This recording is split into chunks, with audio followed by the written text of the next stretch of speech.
Hello दोस्तों, welcome to my channel. Metal 2.0 class में आपका स्वागत है। आज मैं आप लोग के लिए इस बार परीक्षा में पूछे जाने वाले हिंदी का जीवन परिचय लेकर आया हूं, जो कवियों का होगा। और मैं उन्हीं कवियों का जीवन परिचय लाया हूं जो हर बार पूछता है और लगभग सभी जिलों में पूछता है। तो ये इस बार जो प्रश्न आया है, इसमें सबसे पहले मैंने जिस कवि का जीवनी लिया है उनका नाम सूरदास है। ठीक है, और ये 3 नंबर फिक्स होता है और ये हर बार हर ज़िले में पूछता है।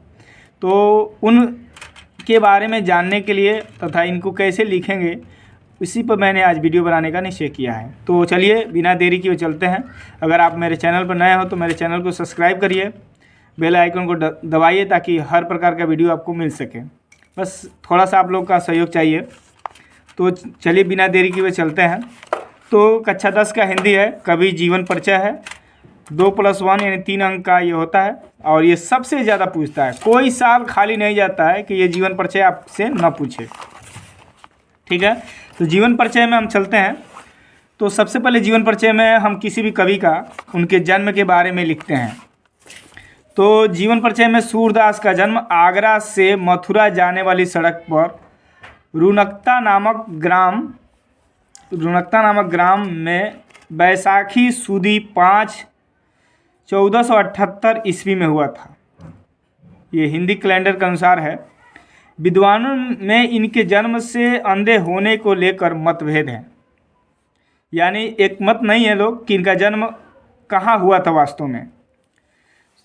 फिर भी सूरदास के काव्य में जैसा सजीव एवं स्वाभाविक चित्रण मिलता है, जो भी इन्होंने रचनाएं किया है ना, वो देखने में लगता है कि बिना देखे ये कर ही नहीं सकता है कोई व्यक्ति। इनकी जो भी रचनाएं ऐसा है और इन्होंने जो भी उसमें मार्मिक वर्णन किया है वो काफ़ी ही लाजवाब है।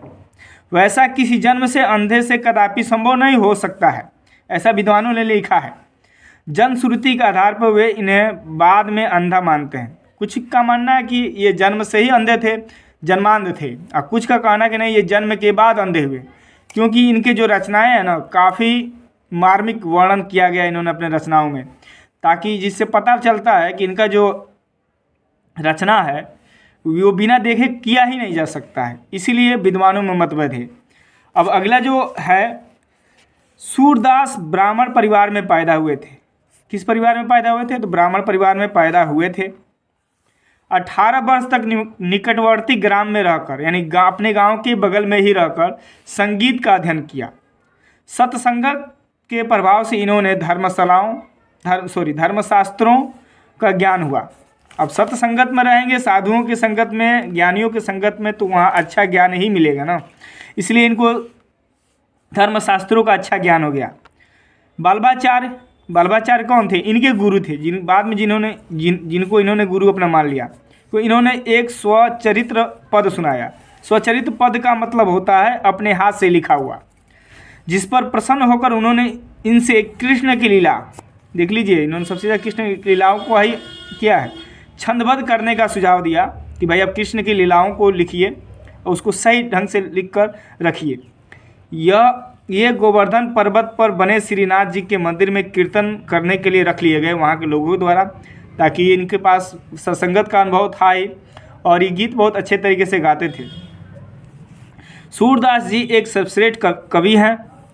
इनकी मृत्यु परसौनी ग्राम में 1853 ईस्वी के आसपास हुई थी। इसमें भी अभी कोई निश्चित नहीं है कि 1883 में ही हुई थी या उसके बाद हुई थी।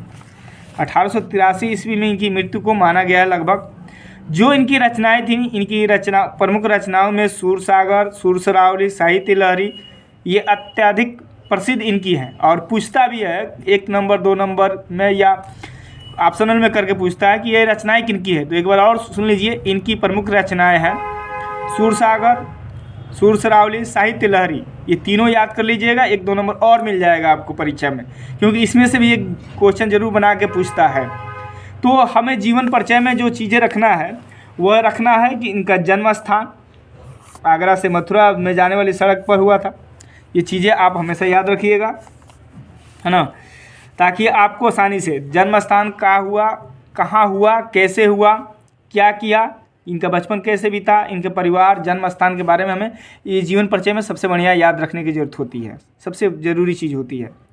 तो ये आप लिखेंगे तो आपको 3 नंबर फिक्स है, और ये पूछने वाला ही प्रश्न है। इसमें आप देख लीजिएगा कहीं भी और कभी भी आप परीक्षा जब देने बैठेंगे तो उसमें ज़रूर देगा 3-4 कवियों का जीवन देगा, उसमें से किसी एक का ही लिखना होगा।